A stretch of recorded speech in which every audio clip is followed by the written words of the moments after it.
my name is Guilnard Moufarrej. I am currently a visiting scholar at the Institute of Music Research at the University of Würzburg. But I am based in the United States. I was born in Lebanon. I grew up in Lebanon. Then I moved to the United States, where I finished my PhD, and I am currently based in the United States. I teach and do my research there. My original research, I'm an ethnomusicologist, so I studied ethnomusicology, and my original research was on the music and ritual and the liturgy of the Maronite Catholic Church that is based in Lebanon. And after finishing my doctoral work, I worked on I kind of expanded my research on Christians from the Middle East. I started working on the Maronites in the diaspora. So I've done quite a bit of research, a lot of field work on different communities in the United States, specifically among the Maronites in the Maronite Church.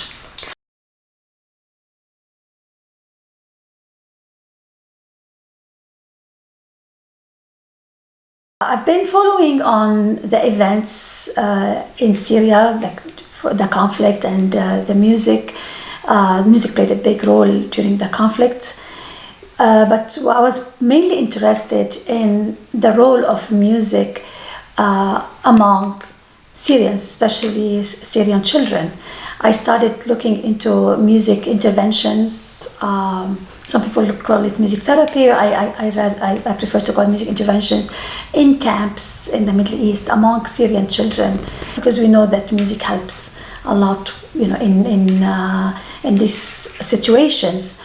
And then I got my sabbatical this year, and I looked into Syrians also who entered Europe during starting from the 2015, and I was also interested into looking at the role of music in very different contexts, because in the Middle East, it's similar culture. For some part, it's also similar religion, similar language, same language. But I was curious to see how the newcomers, first many of them were refugees. Now we call them maybe migrants. They're settling down in a very different environment, different culture. And I was curious to learn about the role of music in helping with the integration by creating a mutual understanding between the newcomers and the people, the host country. I learned that there is a large population of Syrians who came to Germany in 2015 and 2016 after following the Dublin rules changes that allowed more Syrians to come to Germany. So there's a big population. Actually, the Syrians are the third largest population in Germany, after the Polish and the Turkish. So I thought it'd be interesting to see how they are integrating, how they are adapting, and how they're expressing themselves.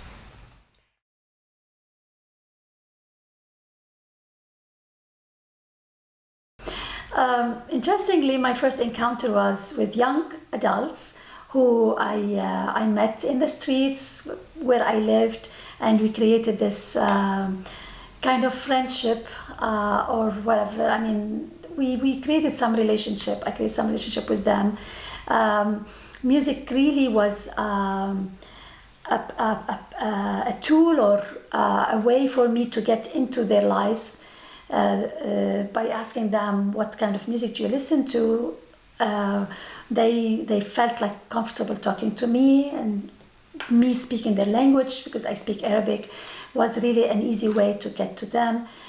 They shared different stories, and I could really tell the amount of trauma they've been to, and even sometimes when they sometimes hide it or don't admit it. From me knowing what kind of music they listen to, I could tell also that they've been through a lot of hardship, and music really helps them express what they feel, or it expresses for them when they cannot really say things.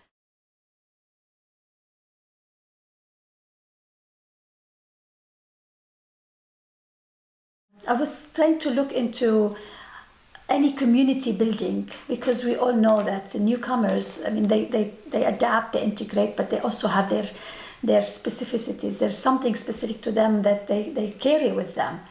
And I looked, I didn't find much of a community in Würzburg in terms of migrants or refugees.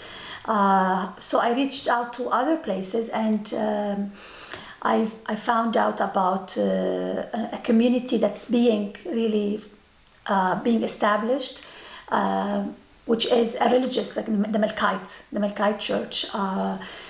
I got in contact with them, and I learned that this is a community that's kind of trying to establish itself, unlike other Eastern churches that have their own churches already, like the Syrian Orthodox Church, the Greek Orthodox Church. Other churches have already their buildings, their churches, but the Greek Melkite Catholic Church does not have any church in Germany. They have churches in other places in Europe, other countries in Europe, but not in Germany. And so I got in touch with the priest, Father Mayas Aboud, and I learned that he carries his church in his car. So what he does, he came he was appointed by the patriarch to attend to the community in Germany, because it's a growing community. Many of them came during the war recently. So he was asked to really find them, because he's been trying to really gather the community and locate them. They're all dispersed in many places. Some of them came to join family members who were here before them. Others came as students, so they stayed in different places. So now they are all over Germany. So it's a difficult task for him to really bring them together. He's been reaching out to them. And what I found interesting is the commitment that he's putting and that the community is putting into establishing their own community. And I've been wondering, why is it so important for them to really have a church, rather, because they're Catholics, they could join the German Catholic churches. And from speaking with people, I've traveled with Father Aboud a couple times in his car, going from one part to another, like going from Wiesbaden one day to Gießen, and or the other way around, where he goes to celebrate Mass.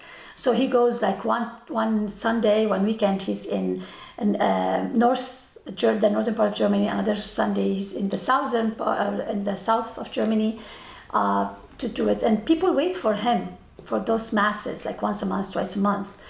And from talking with people, I've been sensing how important praying their own liturgy is, how meaningful to them. It's more than just keeping their tradition.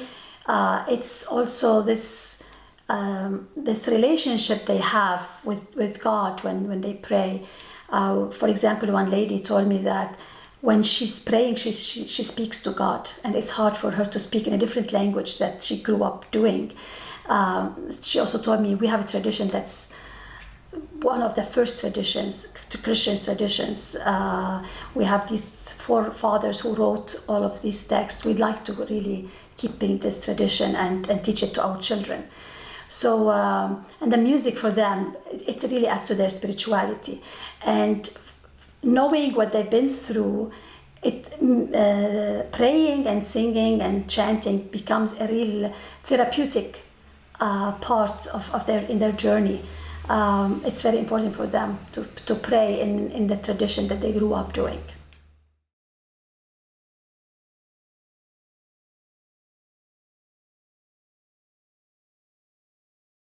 There were some Syrians who came a long time ago. Some of them have been here for 30 years or even more. There were a few, so they mainly integrated into, followed that, they attended German churches and and things like that. But the newcomers came mainly in 2015 and 2016.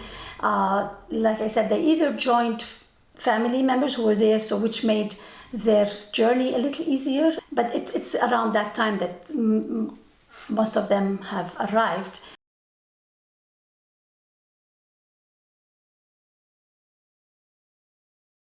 What I'm finding that they're really coming from places where their church was part of their daily life. Everything was centered around their religious practices, their church. So it's part of their life, and they're trying to recreate it here. Of course, it is difficult, but it's become really part of their self-expression. For example, I attended a weekend-long gathering of some families, and they kind of reinvented it. They had this kind of like prayers, singing, worshiping, but they also had this social part where they all sang together songs that they used to hear back home. So, and I could tell how eager they are to really continue this, because it's more like spiritual, for their spirituality than anything else.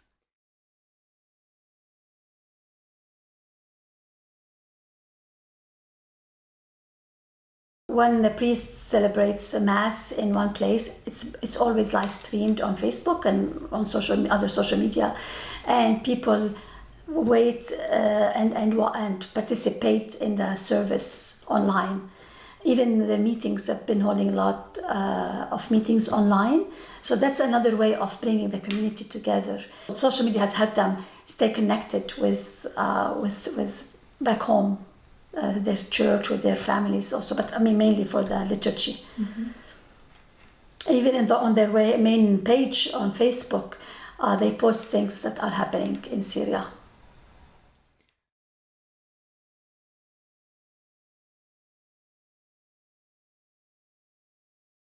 There has been some lack of knowledge or lack of exposure, if we can say, of the West, from the West toward churches in the Middle East. One reason for this is the complexity of these churches. There are so many rites that it's really hard to try to differentiate between them. And this is something sometimes these churches face, because for them they feel like Christianity started here. We are the source, we are the origins, and they're very proud of what they have. They're proud of their practices, and when they travel, they feel that they're being really kind of blocked, or not blocked. They're not as appreciated as they think. So they come with all this pride. Look, this is where Jesus was. Jesus was in Lebanon. Jesus, like Saint Paul was in Syria. So they're very proud of that, and they feel like a more indifference among the Westerners. So they find it a little difficult. We have the Syro-Orthodox, and later when they joined the Roman Church, there was part Syro-Catholic Church, and then there's the Greek Orthodox Church and the Greek Catholic Church. There are the Maronites, the Maronite Church, the Coptic Church in Egypt. Am I forgetting any? So there are many branches, and sometimes they use different languages, even like the Maronite and the Syriac churches were in Aramaic, and later or Syriac, which is a dialect of Aramaic, and then the Byzantine, Greek Orthodox, Greek Catholics, they used Greek and Syriac as well, and then later Arabic. So the languages also, there are many. In Coptic, they use the Coptic language for the Coptic Church. So there are different languages. The liturgies also, there are some similarities between some of them. There's also the Chaldean Church that I forgot to. There's some similarities, but they also have their own particularities. And So it's hard to really understand those different practices.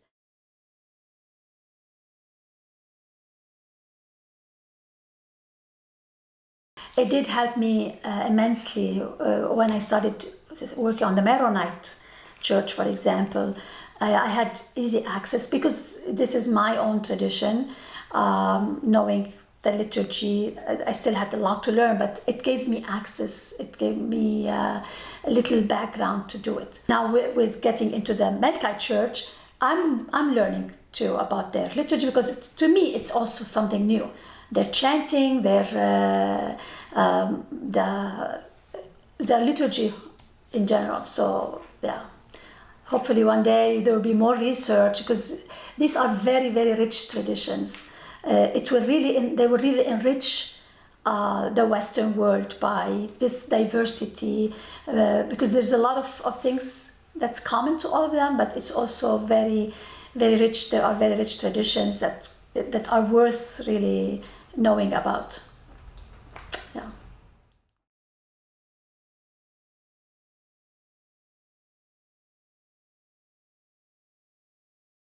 This is a chant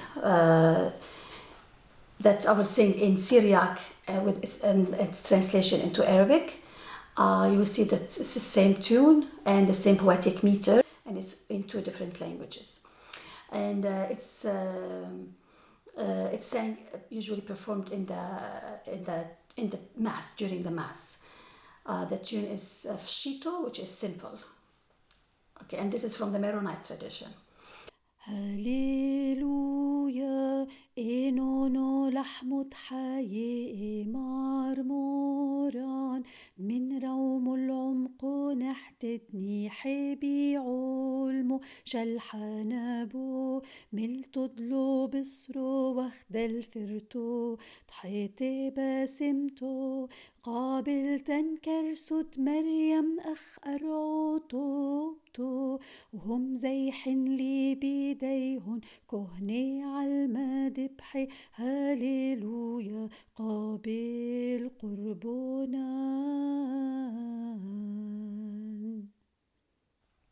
And now the Arabic version of it.